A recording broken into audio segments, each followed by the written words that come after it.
কলেজের ফি বৃদ্ধির প্রতিবাদে আন্দোলনে সামিল দুর্গাপুর ওমেন্স কলেজের দ্বিতীয় ও তৃতীয় বর্ষের প্রায় ৮০ জন ছাত্রী। শুক্রবার কলেজের গেটের সামনে ছাত্রীরা বিক্ষোভ শুরু করে দেয়। কলেজের গেটে তালা ঝুলিয়ে চলে ছাত্রীদের প্রতিবাদ কর্মসূচি। আন্দোলনরত ছাত্রীদের দাবি, করোনা আবহে কলেজ কর্তৃপক্ষের তরফে জানানো হয়েছিল ২৫০০ টাকা ফি লাগবে না, সেই মতো ১৪৮০ টাকা করে কলেজ ফি বাবদ অর্থ জমা দিয়েছিল ছাত্রীরা। কিন্তু আচমকা এই শুক্রবার কলেজ কর্তৃপক্ষের তরফে ৩৫০০ টাকা দেওয়ার কথা বলা হয়। কলেজ কর্তৃপক্ষের আচমকা এই সিদ্ধান্ত বদলের প্রতিবাদে এদিন সরব হলেন দুর্গাপুর ওমেন্স কলেজের দ্বিতীয় ও তৃতীয় বর্ষের প্রায় ৮০ জন ছাত্রী।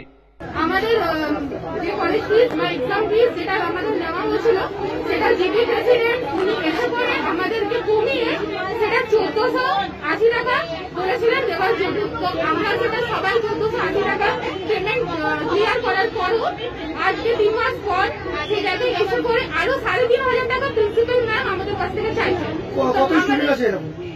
এরকম অনেক স্টুডেন্ট আছে, প্রায় ৩০০-৪০০ স্টুডেন্ট। কারোর পক্ষে ৩ মাস পর এইরকম প্যান্ডামিক টাইমে কারোর পক্ষে পসিবল নয় এতটা ফিস দেওয়া। এখন ৩৫০০। আগে ২৬০০ সামথিং ছিল, ২৫০০ টাকা মতো। তো সেটা কমিয়ে ১৪৮০ টাকা আমরা দিয়েছিলাম। এই বিষয়টা কি জানানো হয়েছে?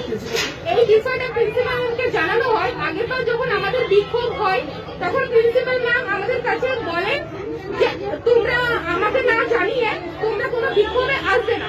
আজকে আবার প্রিন্সিপাল ম্যামের কাছে আমরা যাই, ভালোভাবে আমরা বোঝাই যে আমাদের পক্ষে ফিস দেওয়া পসিবল নয়।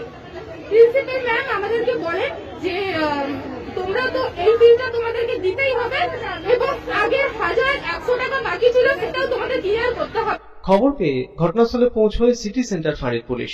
আন্দোলনকারীরা সাফ জানিয়ে দেয় তারা আন্দোলন প্রত্যাহার করবেন না। প্রায় ঘণ্টাখানেকেরও বেশি সময় ধরে আন্দোলন চলার পর শেষ পর্যন্ত দুর্গাপুর মহিলা কলেজ কর্তৃপক্ষের তরফে বেতন বিবেচনার আশ্বাস দেওয়া হলে ওঠে ছাত্রীদের আন্দোলন। তবে কলেজ কর্তৃপক্ষের তরফে এ বিষয়ে কেউই ক্যামেরার সামনে কোনো প্রতিক্রিয়া দিতে চাননি।